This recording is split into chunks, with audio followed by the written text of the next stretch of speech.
Halo semuanya, selamat datang di YouTube channel di Official Auto. Dan yes, kita cobain Wuling Action. Ini adalah varian yang plug-in hybrid electric vehicle. Kita coba adalah trim termahalnya iX yang harganya itu 499 juta. Kita coba cukup jauh ya, dari Yogyakarta ke Pangandaran, Bandung, dan sampai nanti ke Jakarta. Total jarak tempuhnya sekitar 580 atau mepet 600 km lah. Tentu ini jarak yang ideal banget untuk nyari tahu bagaimana kenyamanannya, performa, dan juga kita akan cari tahu lah sedikit apa aja kekurangan yang memang ada pada mobil ini. So teman-teman, check this out.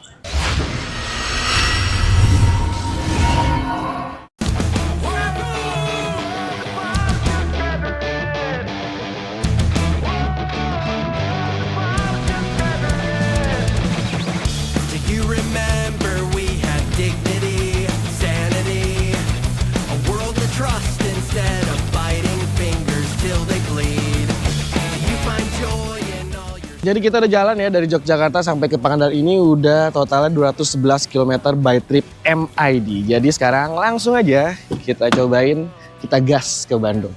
Let's go.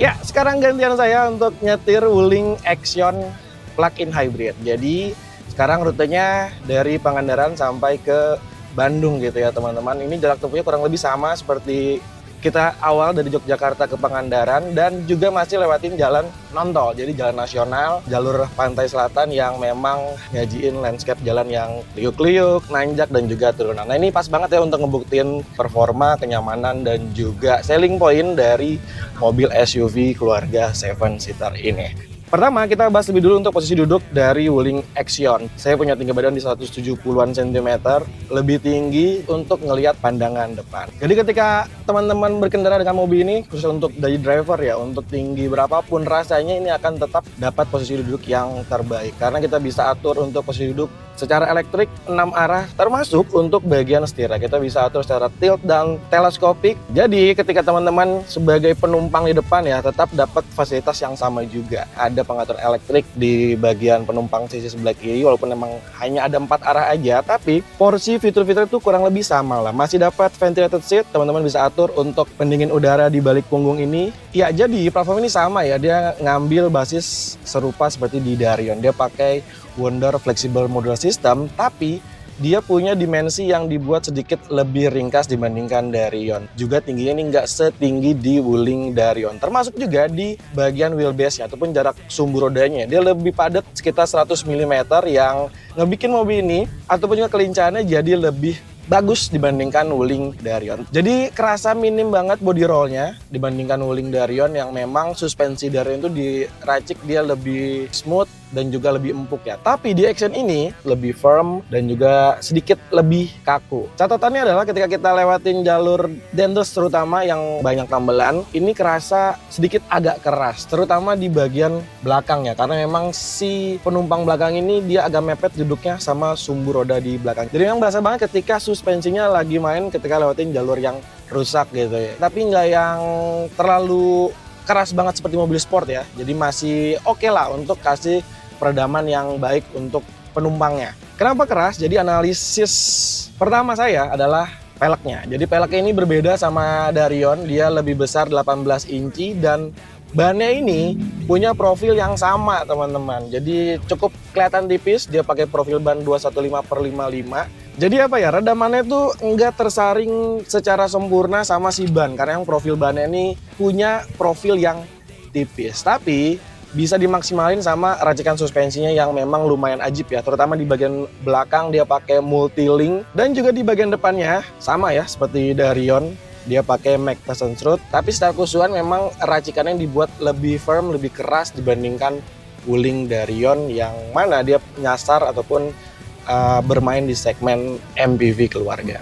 Tapi masih kasih spacious kabin yang nggak kalah dibandingkan si saudaranya Wuling Darion ya. Kita duduk di sini selama 2 hari perjalanan nggak ngerasa terhimpit, lalu juga ruang kepala bagus, lutut bagus, termasuk di bagian row depan, row belakang, dan juga di bagian baris ketiganya. Kompartemen juga banyak, lalu juga yang paling penting adalah keluasan kabin serta kemampuan angkut barang dari mobil ini. Ketika bangku baris ketiga dan baris keduanya ini rebah, rata lantai itu dia bisa nampung barang ataupun punya volume liter di 1788 liter. Ya karena memang dilahirkan dari basis yang sama seperti Darion, jadi spesifikasi semuanya itu sama ya, mulai dari komponen baterainya, motor listriknya, dan juga jantung pacu ataupun engine bakar dari mobil ini. Jadi ketika baterainya penuh teman-teman, dia tuh bisa berkendara secara full EV sampai 125 km.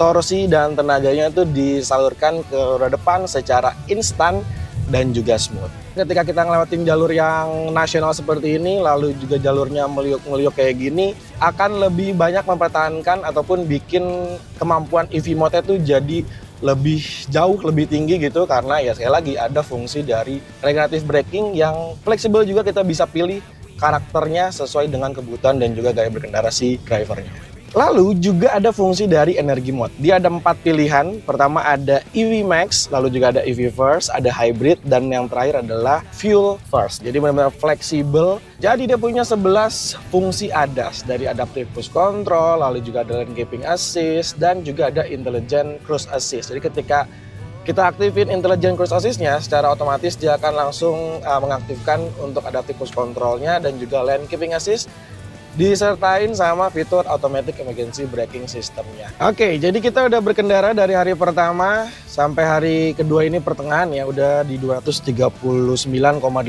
km. Dan jarak sisa tempuhnya ini ada di 911 km. Kombinasi dengan baterai sekitar 17% lagi, 10 kilo ya untuk EV-nya, dan juga untuk fuel ataupun full bensinnya itu masih di 901 km. Jadi ya kalau misalkan kita lihat data seperti ini, ya memang klaim dari Wuling sendiri itu udah bisa dibilang terpenuhi lah sesuai klaim mereka, yang mana emang Wuling bilang ketika baterai penuh sama tangkinya penuh tuh di 52 liter, itu bisa driving sampai 1000 km lebih. Oke, sekarang udah sampai di pemberhentian di daerah Tasikmalaya. Sekarang sisa range-nya ada di 807 km. Jarak tempuh yang udah kita laluin dari Yogyakarta awal sampai ke sini itu 350,5 km. Jadi nih, kalau misalkan kita kalkulasi kasar, sekali lagi ya, dengan sisa jarak tempuh 807 km dan tripnya 350,5 km, berarti mobil ini tuh bisa berkendara sampai 1157 km. Nah, jadi situ dulu di hari kedua ini, karena kita mau istirahat dan akan gantian lagi sama teman-teman yang lain untuk nyetir mobil ini ke daerah Bandung. Nanti di hari berikutnya kita akan kasih tahu lagi yang lain, sekaligus juga dengan konklusi soal perjalanan dari mobil ini. Apakah menarik untuk dimiliki?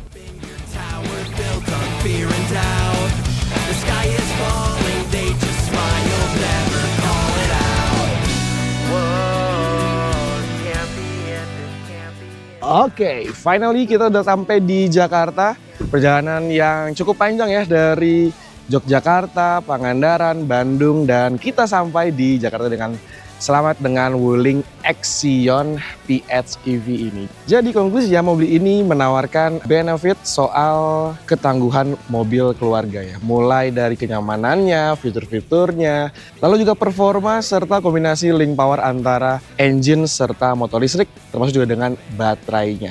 Ya tentu karena mobil ini PHEV, core-nya yang ditawarkan juga menarik ya, soal efisiensi dan juga konsumsi bahan bakar serta klaim range jarak tempuh. Jadi kita udah coba sejauh 601 km, itu sisa jarak tempuhnya ada di 504 km dengan keadaan BBM di setengah tangki dan juga baterai di 48%.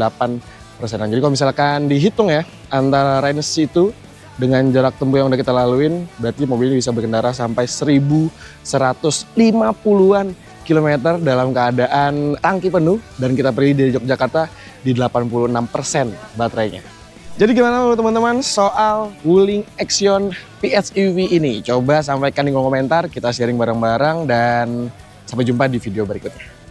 Dadah!